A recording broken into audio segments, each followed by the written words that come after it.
and the Sphinx will say, yeah. This is a showcase of the web game engine I'm building with Babylon, right?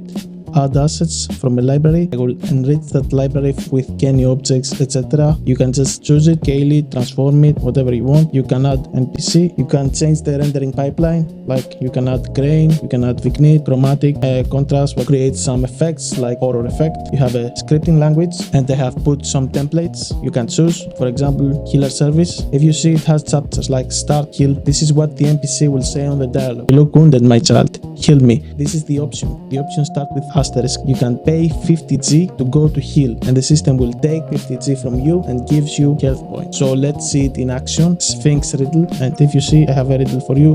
What walks on 4 legs? It's in the morning, blah blah blah blah. Each answer gives you different results. Like you can change it here. For example, we can change it and say like a choice and goes to Bravo. Let's create the chapter Bravo, and the Sphinx will say yeah. And let's see it in action. I have a riddle for you. What walks on 4 legs? Blah blah blah blah. If you put a choice, yeah. Also, you can give some items, etc. That's it for now, and subscribe.